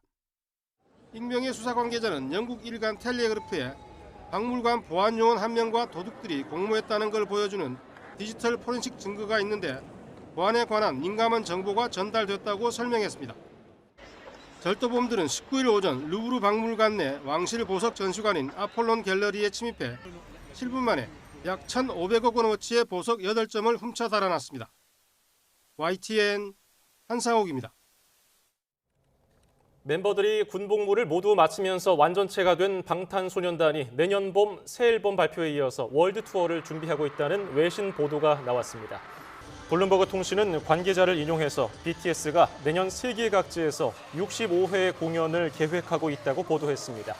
6년 만에 새 앨범은 내년 3월 말 발매될 것으로 전해졌습니다. 내일은 오늘보다 따뜻한 옷차림이 필요하겠습니다. 올가을 들어서 가장 추운 날씨가 찾아오겠는데요. 내일 서울 아침 기온은 2도로 하루 만에 최저 기온을 경신하겠고요. 대관령은 무려 영하 4도까지 떨어지는 등 이번 추위가 절정에 달하겠습니다. 내일도 전국이 대체로 맑겠지만 내륙을 중심으로는 서리가 내리거나 물이 어는 곳이 있겠습니다. 농작물 피해 없도록 주의하셔야겠습니다. 경북 내륙에는 한파주의보가 내려진 가운데 낮에도 찬바람이 불며 종일 춥겠는데요. 내일 서울 낮 기온은 12도, 대전과 대구는 15도를 보이겠습니다. 수요일인 모레부터는 예년 기온을 회복할 전망입니다. 지금까지 날씨 정보였습니다.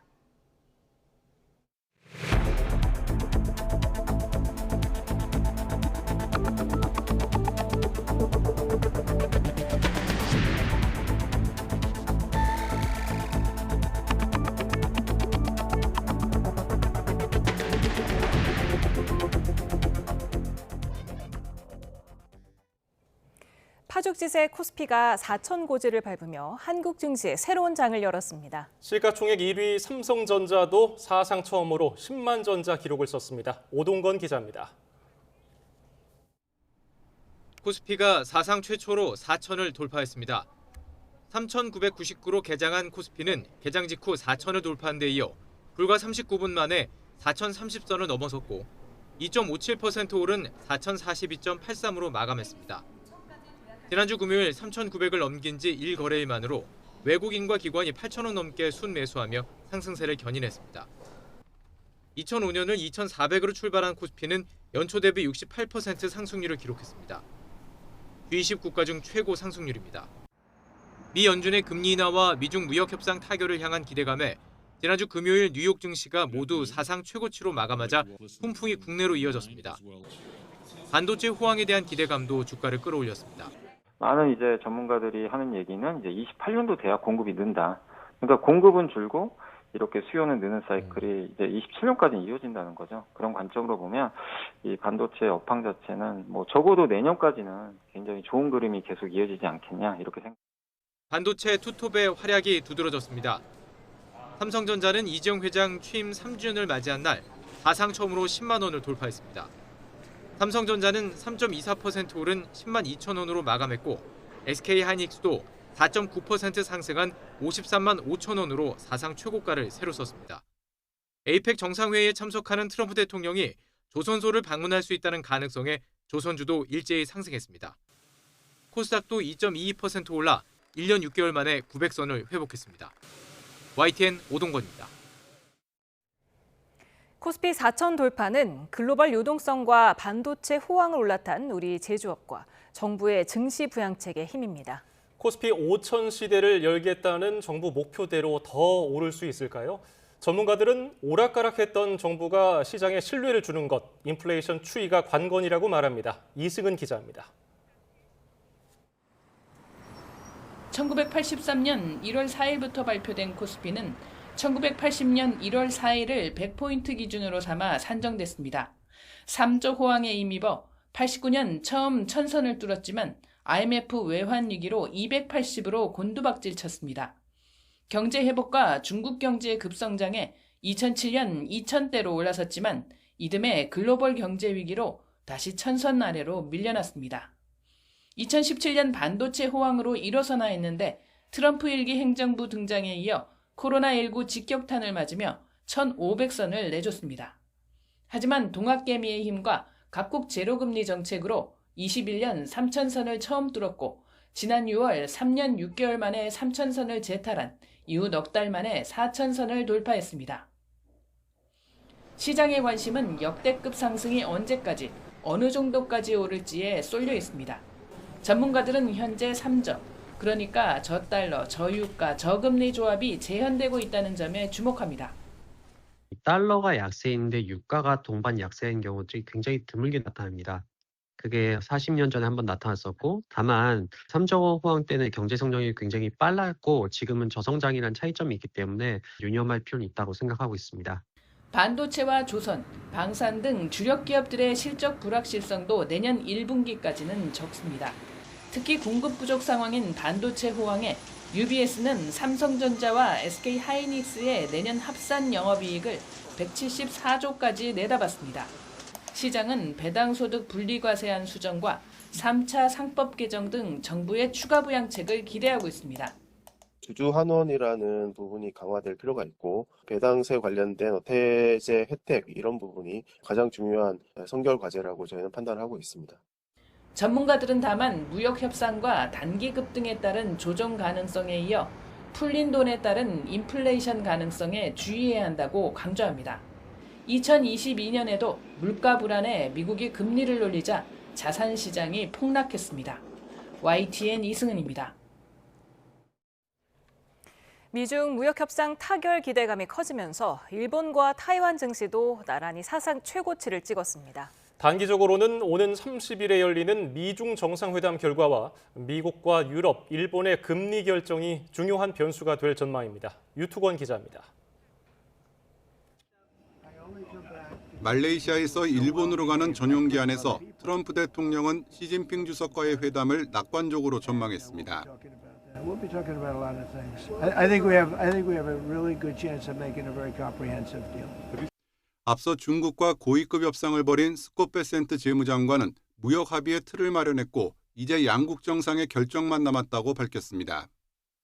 특히 중국의 히토류 수출 통제가 1년간 유예되고 이에 따라 미국의 100% 보복 관세도 없을 거라고 언급했습니다.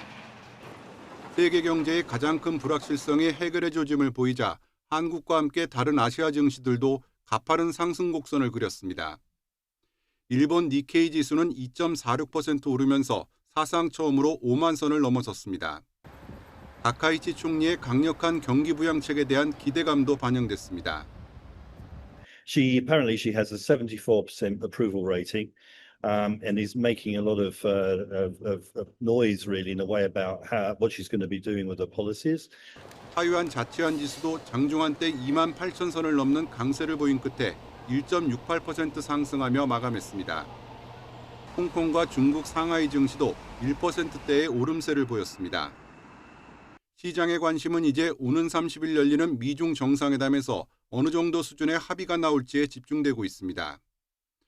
전략적 대결을 선언한 양국이 결국 단기적인 갈등 봉합에 머무를 수밖에 없다는 우려도 여전합니다. 같은 날 차례로 발표되는 미국과 일본, 유럽연합의 금리 결정도 단기적으로 중요한 변수입니다. 여기에 마이크로소프트와 애플 등 대형 기업들의 실적까지 잇따라 발표되는 만큼 이번 주가 낙관론의 확산을 좌우할 시험대가 될 전망입니다. YTN 유튜건입니다.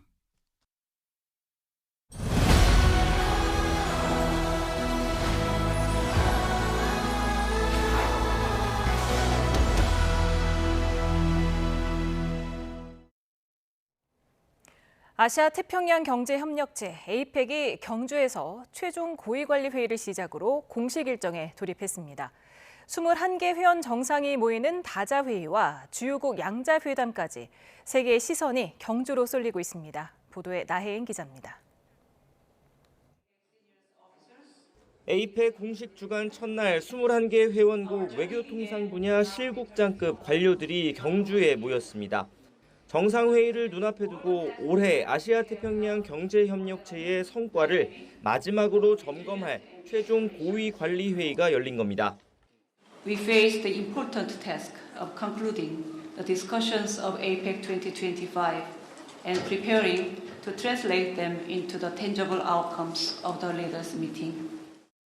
올해 APEC은 인공지능과 인구 구조 변화라는 새로운 도전에 함께 대응하는 방안을 논의해왔습니다. 미국발 관세 전쟁이 국제 무역 질서를 흔드는 가운데 정상회의에서 다자 경제협력이라는 APEC 정신을 재확인할 수 있을지가 관건입니다. 정상회의는 장관급 회의체인 외교통상 합동 강요회의를 거쳐 오는 31일부터 진행됩니다. 이보다 앞서 트럼프 미국 대통령의 방한을 시작으로 한미, 미중, 한중 등 굵직한 양자 정상회담이 숨가쁘게 이어집니다. 회의가 열리는 경주 보문단지 일대에선 주요국 정상의 방한을 가정한 대테러 훈련이 벌어졌습니다. 교통 통제도 강화돼 비표 없는 차량은 아예 보문단지로 들어갈 수 없고 주변 상공엔 비행 금지 구역이 설정됐습니다. 트럼프 대통령이 묵는다고 알려진 경주 힐튼 호텔을 비롯해 정상 숙소 곳곳엔 보안을 위한 가벽과 가림막이 세워졌습니다. 정부는 내일부터 경주와 영남권 전역에 테러 경보를 3단계인 경계로 격상하고 경찰은 최고 수준인 가포 비상체제에 들어갑니다. YTN9입니다. 에이펙 CEO 서밋을 앞두고 열린 조선 분야 포럼 첫 연설자로 나선 HD 현대 정기선 회장은 미국 해운 르네상스에 가장 준비가 잘 된 파트너라며 자신감을 내비쳤습니다. 오늘 29일에는 하워드 러트닉 미 상무장관이 우리 재계 총수들을 초청해서 만찬 회동을 여는데요. 마스가 프로젝트에 이은 추가 협력 방안이 나올지 주목됩니다. 박기환 기자입니다. 에이펙 회원국들의 주요 산업을 진단하고 청사진을 그리는 퓨처테크 포럼의 포문을 연 건 한미 협력의 상징 조선 분야였습니다. HD현대는 주요 관계사들과 함께 탈탄소와 무인 운항 등 최첨단 기술을 뽐냈습니다. 취임 후 첫 공식 석상에 선 정기선 회장은 특히 트럼프 대통령의 해양 르네상스 계획을 위한 최적의 파트너가 될 수 있다고 자신했습니다. 전 세계에서 가장 잘 된 파트너라고 미국 쪽에서도 저희를 인식을 해주고 있고요. 현재 조선소 인수도 검토하고 계신가요? 저희가 여러 가지 옵션을 다 두고 검토하고 있고요. HD현대는 또 미국 최대 방산 조선업체인 헌팅턴 인걸스와 손을 잡고 한국 기업으로는 처음 미 해군 군수 지원함 설계와 건조에 나서기로 했습니다. 이를 위해 미국 현지 조선소 투자와 자재 공급 등 구체적인 협력 방안도 진행하는 본격 조선 협력의 닻을 올렸습니다. 정 회장은 트럼프 대통령이 조선소를 찾을 가능성을 묻는 질문에는 언제든 준비가 되어 있다고 답했습니다. 울산 조선소 방문도 하나요? 그 부분은 아직 확정이 안 됐고요. 저희는 이번이 아니라 언제라도 항상 준비가 되어 있는데요. 마스가의 또 다른 한 축인 한화는 구담을 비롯해 방산 분야 포럼을 열고 첨단 기술로 평화를 실현하겠다고 강조했습니다. 세계적으로 신뢰하는 K9 자주포를 비롯하여 대공 방어 체계, 차세대 조선 및 항공우주 역량에 이르기까지 호주, 유럽, 미국, 중동 전역에서 신뢰받는 파트너들과 함께하고 있습니다. 7월 말 대미 통상 합의에 주칫돌이 된 마스가 프로젝트가 본격 항해를 시작했지만 대미 투자펀드 구성과 자동차 관세를 둘러싼 협의는 여전히 난항을 겪고 있습니다. 이런 가운데 오는 29일 경주에서 이뤄질 하워드 러트닉 미 상무장관과 한국 재계 총수들의 만찬 회동에 관심이 쏠립니다. 러트닉 장관의 초청으로 진행되는 만찬에는 이재용 삼성전자 회장과 최태원 SK그룹 회장, 정의선 현대차그룹 회장 등 주요 그룹 총수들이 참석할 것으로 예상됩니다. 재계가 트럼프 대통령과의 골프 회동에 이어 러트닉 장관과의 만찬까지 지원 사격에 나서는 모양새입니다. 에이펙 CEO 서밋을 계기로 조선과 방산 등 우리 첨단 기업들이 전 세계의 위상을 떨치는 가운데 마스가 프로젝트에 이어 또 한 번 미국과의 관세 협상에서 돌파구를 만들어낼 수 있을지 주목됩니다. YTN 박견입니다. 에이펙의 경제인 행사 CEO 서밋을 하루 앞두고 경주는 막바지 준비에 한창입니다. 엔비디아의 젠슨 황 등 세계 경제인이 한자리에 모이는 행사인 만큼 국내외 주요 기업인도 대거 참여할 예정입니다. 보도에 손효정 기자입니다. 에이펙 정상회의 기간 경제인들의 CEO 서밋이 열리는 경주 예술의 전당. 본격적인 개막을 앞두고 주요 기업들의 홍보 부스가 속속 들어섰습니다. 화려한 디스플레이에 자신들만의 정체성을 담고 대표 기술을 전면에 내세웠습니다. 삼성, SK와 같은 국내 기업뿐 아니라 틱톡 등 해외 기업도 이곳에 부스를 설치하고 새로운 기술력과 제품을 선보일 예정입니다. 일부 기업들은 행사장 바깥에 야외 부스를 마련했습니다. 현대차는 신형 수소 SUV를 가져왔고 포스코, 업비트도 다양한 참가자들을 맞이할 준비에 박차를 가했습니다. 식품 업계로선 세계인의 입맛을 사로잡을 기회도 놓칠 수 없습니다. 농심은 인기 애니메이션 K-팝 데몬 헌터스를 내세워 라면 시식 부스를 열었고 교촌 F&B는 치킨 신제품 6,600인분을 준비했습니다. 붓으로 소스를 직접 바르는 정성이 가득한 치킨이거든요. 에이펙에 오시는 여러 정상들한테 저희 한식의 좀 이런 정성을 알리기 위해서 부스를 기획하게 됐습니다. CEO 서밋은 내일 비공개 환영 만찬을 시작으로 나흘 동안 열립니다. 젠슨 황 엔비디아 최고 경영자를 비롯해 국내외 경제인 70여 명이 인공지능과 반도체 등 다양한 주제로 강연과 토론에 나섭니다. 정상급 인사와 주요 기업인 등 1,700여 명이 한자리에 모이는 만큼 기업들의 홍보 각축전 역시 치열하게 펼쳐질 전망입니다. YTN 손효정입니다. 경찰이 공직선거법 등을 위반한 혐의로 이진숙 전 방송통신위원장을 오늘 다시 불러 조사했습니다. 체포 당시를 포함해서 3번째 조사인데 경찰은 조만간 수사를 마무리 짓고 이 전 위원장의 신병 처리 방향을 결정할 방침입니다. 양동훈 기자입니다. 공직선거법과 국가공무원법을 위반한 혐의를 받는 이진숙 전 방송통신위원장이 서울 영등포경찰서에 출석했습니다. 앞서 경찰에 체포돼 2차례 조사를 받았고 법원이 체포 적부심을 인용하면서 석방된 지 23일 만입니다. 이 전 위원장은 혐의를 강하게 부인하면서 경찰의 체포가 부당했다고 비판했습니다. 경찰이 권력의 도구로 사용될 수도 있겠구나. 이것은 정말 위험하다. 이런 생각을 했습니다. 이 전 위원장은 본인의 SNS에 올린 글과 보수 유튜브 출연, 국회 증언 등을 통한 발언이 특정 후보를 낙선하게 하려는 의도가 있거나 공무원의 정치 중립 의무를 어겼다는 혐의로 고발돼 수사를 받고 있습니다. 이 전 위원장 변호인은 자신의 SNS를 통해 오늘 3차 조사 역시 직권남용 소지가 있다며 고발을 검토하고 있다고 밝혔습니다. 경찰은 적법한 체포와 수사가 진행되고 있다는 입장입니다. 박성주 국가수사본부장은 이 전 위원장이 3회 이상 출석에 불응해 체포영장을 신청했고 검찰의 보안 수사 요구에 추가 출석 요구를 하는 등 적법 절차를 따랐다고 강조했습니다. 추가 조사까지 진행한 만큼 조만간 경찰이 사건 처리 방향을 결정할 것으로 보이는데 수사 적법성 논란은 당분간 계속될 것으로 보입니다. YTN 양동훈입니다. 농림축산식품부가 다음 달 1일 한우 먹는 날을 앞두고 한우 할인 판매 행사를 진행합니다. 행사명은 소프라이즈 2025 대한민국 한우 세일로 내일부터 다음 달 10일까지 전국 대형마트와 슈퍼마켓, 하나로마트, 주요 온라인몰에서 진행됩니다. 할인폭은 30%에서 최대 50%까지이며 등심과 양지 등 소비자 선호도가 높은 부위가 대상입니다.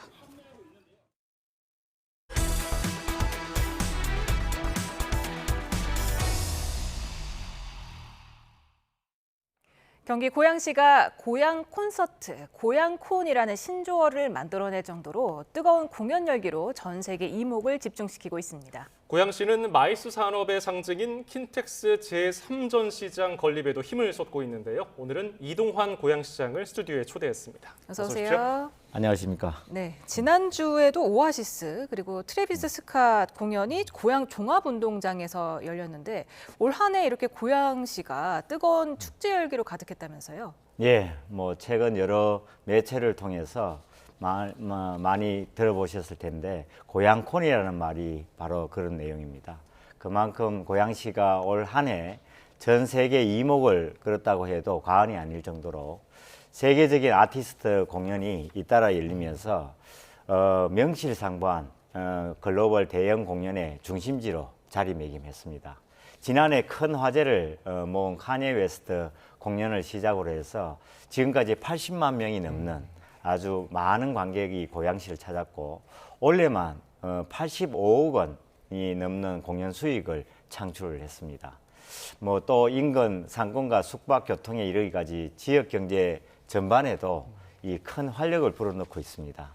이제는 이제 공연하면 고양시가 떠오를 만큼 고양콘은 고양시의 문화와 경제를 함께 성장시키는 아주 대표적인 브랜드이자 경쟁력이 되고 있습니다. 예, 이처럼 굵직굵직한 아티스트들이 찾는 도시가 된 비결은 뭡니까? 아무래도 고양 종합운동장은 5만여 명을 이상을 이제 수용할 수 있는 아주 대규모의 대형 공연장이 되어 있는 상황이고 또 공연을 개최하기에 아주 최적의 조건을 갖추고 있습니다. 인천공항과 또 김포공항이 가깝고 GTX와 또 지하철 3호선까지 아주 편리한 교통망으로 아티스트와 또 관람객 모두에게 아주 접근성이 매우 뛰어납니다. 여기에 공연의 기획 단계부터 현장 운영까지 모든 과정을 또 밀착 지원하는 차별화된 이 행정 전략이 함께하면서 성공 가능성을 높였다고 볼 수 있습니다. 무엇보다 이러한 변화는 우수한 인프라 또 해당되지만은 활용이 적은 이 시설을 공연장으로 활용해 보자는 이 발상의 전환 그리고 또 운영 혁신에서 시작되었습니다. 도시를 경영하겠다는 이 시정 철학을 바탕으로 고향 종합운동장을 새로운 가치와 수익을 창출하는 공연 플랫폼으로 새롭게 탄생시킨 것입니다. 네, 그런가 하면 지난달에 제10회 세계지방정부연합 아시아 태평양 지부 고양총회가 개최됐다면서요? 예, 맞습니다. 지난달 열린 이 제10회 UCLG라고 합니다. 아스팍 고양총회는 27개국 800여 명이 참석하면서 역대 최대 규모로 성황리에 개최되었습니다. 특히 기초자치단체로서는 처음으로 단독 개최한 것으로 고양시가 국제 무대에서 아주 중요한 의제를 제시하고 협력을 이끄는 글로벌 정책 도시로서 역량을 보여줬다는 점에서 의미가 큽니다. 또 이웃시와 또 우호 교류 의향서를 또 체결하고 UCLG 아스팍 이 또 물류위원회에서도 공식 가입하면서 실질적인 국제 협력 기반을 마련하게 되었습니다. 그리고 이번 총회에서 제가 동북아권 이 공동회장으로 선출되면서 고양시가 도시 외교의 주체로서 더 큰 역할을 할 수 있게 되었습니다. 앞으로 아마 회원 도시 간 이 연대와 협력을 강화해서 고양시가 추진하는 국제 협력에 아주 든든한 기반을 마련해 나갈 계획입니다. 예. 그리고 마이스 산업 관련해서 글로벌 지속 가능성 지수 평가 GDSI에서 고양시가 아주 높은 성적을 받았더라고요. 맞습니다. 고양시의 마이스 경쟁력은 이미 또 세계적으로 인정받고 있습니다. GDSI라고 하는데 글로벌 데스티네이션 서스테이너빌리티 인덱스라는 건데 도시가 미래 세대를 위해서 이 지속 가능성을 어떻게 실현하는지 평가하는 국제 지표로 이 환경, 또 사회, 도시 마케팅 등 77개 항목을 평가합니다. 이 평가에서 고양시가 세계 그 151개의 도시 중에서 15위를 차지했습니다.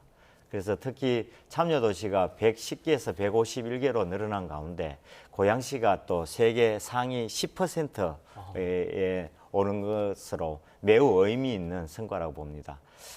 지속 가능한 글로벌 마이스 도시로서의 역량을 인정받아 또 더욱 또 자부심을 느끼고 뜻깊게 생각합니다만 앞으로도 고양시가 대한민국을 대표하는 마이스 도시로 확실히 자리매김할 수 있도록 지속 가능한 이 정책을 강화해 나갈 예정입니다. 네, 고양시 마이스 산업의 상징적인 곳은 킨텍스 아니겠습니까? 그런데 이 킨텍스가 더 큰 전시장으로 거듭날 준비를 하고 있다면서요? 예, 맞습니다. 국내 최대 규모, 현재도 최대 규모입니다만 최대 규모의 전시 컨벤션 센터인 이 킨텍스가 제3전시장을 건립을 통해서 세계적인 전시장을 또 한 번 도약하게 됩니다. 이미 올해 3월부터 기초공사를 시작했고 지난 23일 많은 기대 속에 착공식을 가졌습니다. 제3전시장이 완공되면 킨텍스는 전시 면적이 무려 10만 8천 평방미터에서 17만 평방미터로 확대되면서 아마 세계적으로 유명한 대형 전시와 또 이벤트 또 개최할 수 있게 됩니다. 또한 한 6조 4천억 원의 경제적 파급 효과와 또 3만 명이 넘는 고용 창출로 지역 경제를 활성화하는 데도 크게 기여할 것으로 기대됩니다. 예, 규모가 커지는 만큼 기반 시설도 필요할 텐데 또 도시공학 전문가로서 어떻게 구성하고 계십니까? 예, 킨텍스 주변에 지금 고민하고 있는 것이 300실 규모의 또 4성급 앵커 호텔과 또 차량 1,000여 대를 수용할 수 있는 주차 복합 빌딩이 새롭게 들었습니다. 이러한 인프라를 기반으로 숙박과 교통 그리고 또 산업을 유기적으로 연계해서 이 완성도 높은 체류형 마이스 복합단지로 발전시켜 나갈 예정입니다. 킨텍스의 새로운 변화는 아마 고양시가 대한민국을 넘어 글로벌 마이스 산업의 중심지로 도약하는 아주 든든한 발판이 될 거라고 봅니다. 네, 또 시장님께서 취임 이후 계속해서 자족도시 실현을 강조를 해오셨는데 이를 위해서 바쁜 행보를 이어가고 계시다면서요? 예, 저는 오직 우리 고양시가 조금 이미지상으로 보면 배드타운 개념인데 그걸 조금 극복해서 고양시를 스스로 일자리를 만들어내고 또 자족도시로 성장하기 위해 쉴 틈 없이 달려왔습니다. 그리고 고양시의 산업 구조와 또 체질을 근본부터 바꾸면서 성장의 토대를 마련했습니다. 고양시의 또 핵심적인 자족 기반이 될 일산 테크노밸리와 그리고 또 방송 영상밸리라는 내년 준공을 목표로 순조롭게 이제 조성 중인데 IP 융목화 콘텐츠 클러스터도 착공을 앞두고 있습니다. 아마 경기 북부 최초로 또 벤처기업 육성 촉진지구로 지정되면서 기업과 일자리가 모이는 산업벨트가 조성되고 있습니다. 여기에 대규모 공모사업 유치를 통해서 국도비 약 한 4,700억 원을 확보하면서 스마트 시티 조성 등 도시 인프라 확충에 기회도 마련했습니다. 이러한 변화들이 모여 고양시는 이제 산업과 사람이 함께 성장하는 자족도시로 도약할 수 있는 아주 중요한 전환점을 마련했다고 합니다. 예. 이제 남은 임기에는 어떤 계획 있으신지 저희 YTN 시청자분들에게 한 말씀 해주신다면요. 예, 남은 임기는 그동안의 성과를 실질적인 성장과 시민들이 또 체감할 수 있는 변화로 이어가는 아주 중요한 시간이 될 것입니다. 대규모 산업 생태계 조성을 완성 단계로 이끌고 또 미래 일자리 창출과 또 기업 유치 기반을 더욱 강화할 계획입니다. 또한 교통과 교육 그리고 또 주거 환경 개선 등 시민들이 체감할 수 있는 정책을 아주 세심하게 추진해 나가겠습니다. 도시의 성장과 시민의 행복이 함께 커가는 고양 성공 시대 또 시민 행복 시대를 실현하겠다는 약속을 지키기 위해 끝까지 최선을 다하겠습니다. 예, 오늘 말씀은 여기까지 듣죠. 이동환 고양시장이었습니다. 말씀 잘 들었습니다. 감사합니다.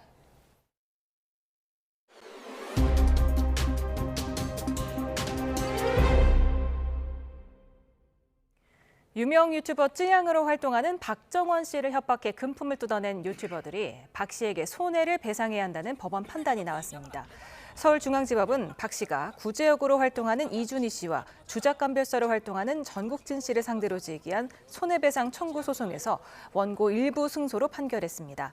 재판부는 이 씨가 7,500만 원을, 전 씨는 이 씨와 공동해서 5천만 원을 지급하라고 명령했습니다.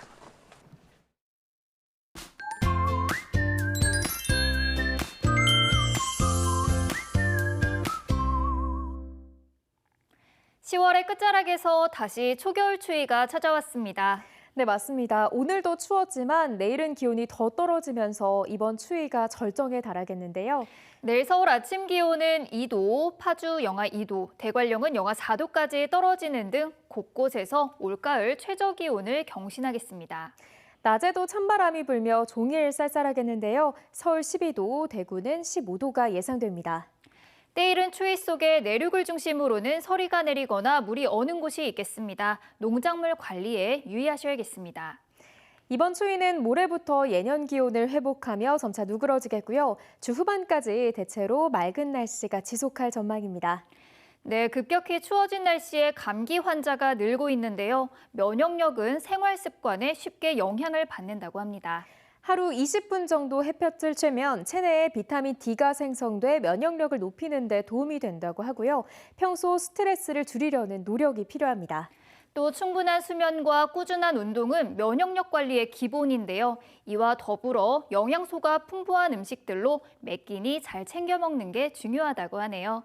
지금까지 날씨 캔버스의 신미림, 윤수빈이었습니다. 오늘 뉴스플러스는 여기까지입니다. 시청해주신 여러분 고맙습니다.